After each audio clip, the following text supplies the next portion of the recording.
Se você quer aprender a usar o ChatGPT para melhorar o seu speaking, você está no lugar certo. Eu sou o teacher Thiago Rocha e já ajudei milhares de pessoas a aprender inglês e você está no Speak Like a Boss. Bom, o ChatGPT chegou com tudo, todo mundo já sabe que ele responde tudo que a gente pergunta. Mas será que se você usasse ele para praticar diálogos em inglês, daria bom? Eu fiz uma pergunta para o ChatGPT para ele me fazer 5 perguntas pessoais sobre a minha vida e eu vou responder em inglês aqui. Vamos para a primeira pergunta. What was a childhood memory that shaped who you are today? Well, that's a very deep question, ChatGPT. When I was in elementary school, I remember a teacher, her name was Christine.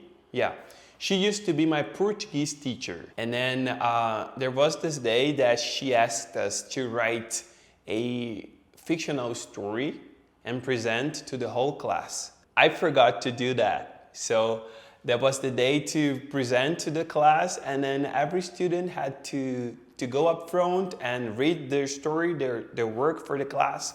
And I remember that I took my notebook. I was very nervous because I didn't do the homework. So I was like creating the story while I was pretending that I was reading it. And the story was pretty good.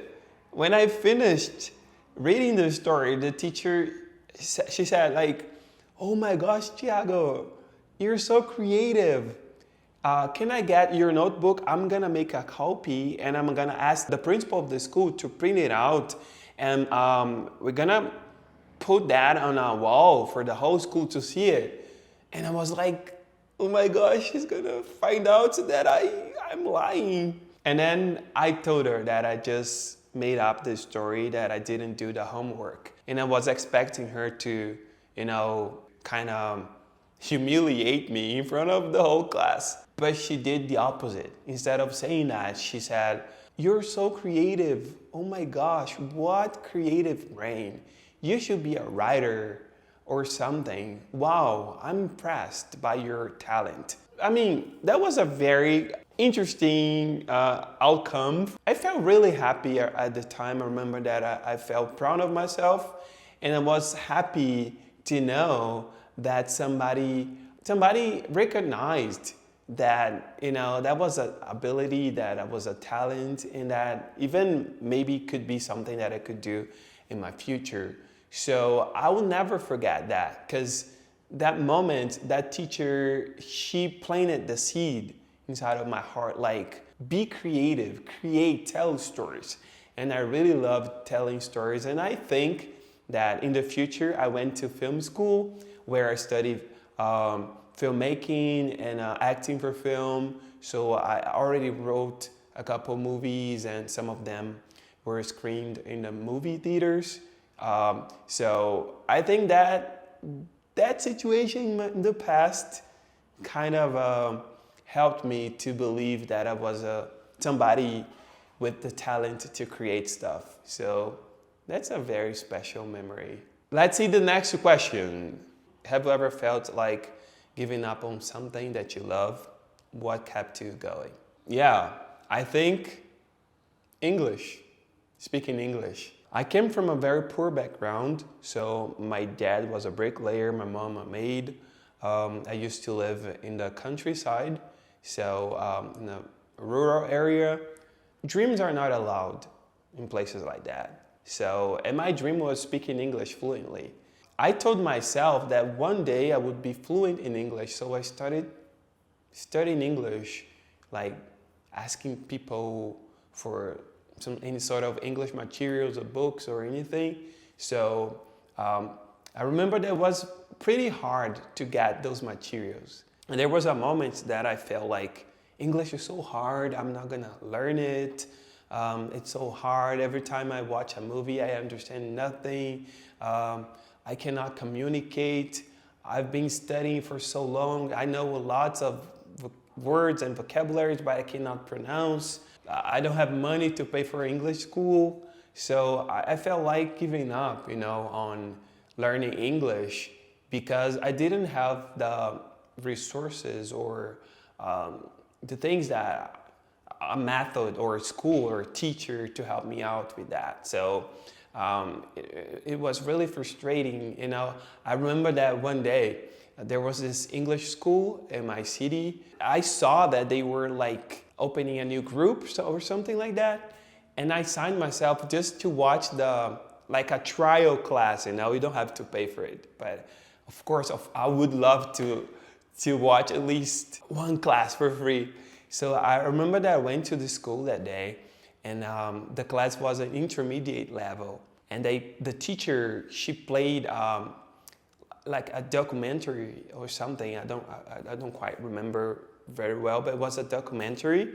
And there were people speaking English like in a very advanced way. And I couldn't understand a thing. It made me feel so frustrated, you know, like I've been studying English by myself for 2 years now, and I come here to an English school and I don't understand a thing. So I felt like maybe it will be impossible for me. I won't be able to learn it. But my dream to go to the United States and to study abroad was bigger than my frustration. So I kept going because I knew that if one day I had the chance to have a scholarship or something like that to study abroad, English would be something necessary for me to be able to get the opportunity or the chance that comes to my direction. So I kept going because I knew that English could change my life and could open doors for me, and not only for me, but for my whole family. And that's pretty much why I kept going. And thank God I didn't give up. Próxima pergunta. When was the last time you truly felt proud of yourself? I got one. One of the brands that I work for created this program among their creators. And the prize for the first place would be a brand new car. And I was very motivated. When they told me about that, I said, this car is gonna be mine. I'm gonna get this car. And I had to do like many things, like go viral, have viral videos, be part of podcasts, collab with like big names on social media. Also, of course, selling more products of the brand. So I put up a whole list of things that I had to do on the daily basis every single day to make more points, you know, to get more points in the competition, you know, to keep climbing the top. And then it took me like 3 months during the whole program, and I was like very motivated. I did like dozens of live classes and many viral videos. It's not every day that you have a chance to have a brand new car, you know, and based on content creation. And I love creating. I'm very creative. So I thought, this is my chance, you know.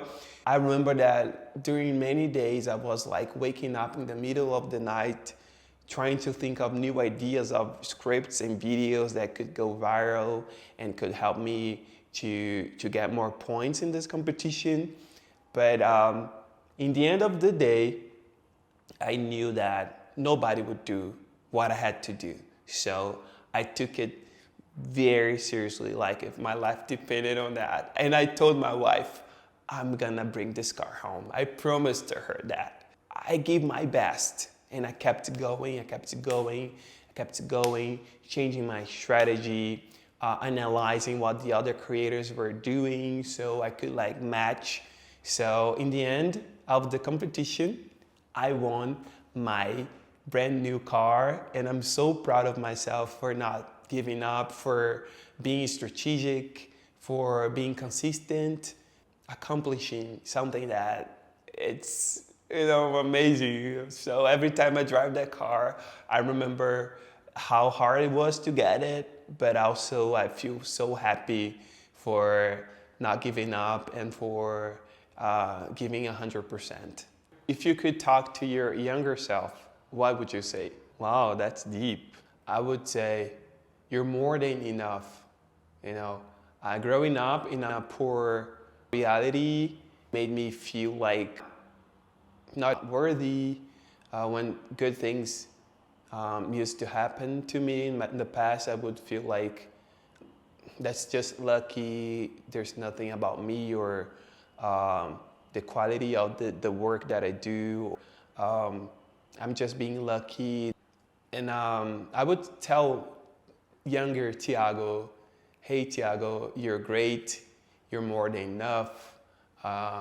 People will love you for who you are, so don't try to be friends with people who do not recognize your value, your worth. To keep dreaming, don't be afraid of dreaming big, because you're gonna do great things in life. I would tell them that the place that you came from, it won't define where you're gonna get in the future. I would tell them to be brave, to be honest, to be courageous, to fight for what you believe, to have a voice, your own voice. One day, millions of people will follow you and will listen to what you have to say. So be very wise with your words. And I would tell them, I'm proud of yourself, because it was a long journey up to this point, and you did great. That's exactly what I would say to my younger self. Caracas, ChatGPT pegou pesado aqui, hein? Olha que legal, gente. Essas perguntas que o ChatGPT mandou para mim, eu respondi em inglês para praticar o meu inglês. Se eu tivesse feito aqui, ó, gravei aqui o áudio, aí depois eu posso pegar a transcrição desse áudio e mandar para o próprio GPT para pedir para ele dar uma correção se teve algum erro de gramática, de estrutura, e ali eu vou ter ali um feedback do que foi pronunciado, do que foi dito por mim. Você já usou essa estratégia para você praticar o seu speaking no inglês? Agora eu quero que você coloque aqui nos comentários de 0 a 10 o quanto foi que você conseguiu compreender o que eu falei aqui desse diálogo e se você já usou essa estratégia para praticar a sua fala com o ChatGPT. Se você ainda não é inscrito no canal, já clica aqui nesse botão, se inscreve. Deixa o hype aqui para o YouTube entregar esse conteúdo para mais pessoas. E se quiser estudar comigo, tem um link aqui na descrição desse vídeo. Vai ser um prazer ser seu teacher. Te vejo no próximo vídeo. Peace!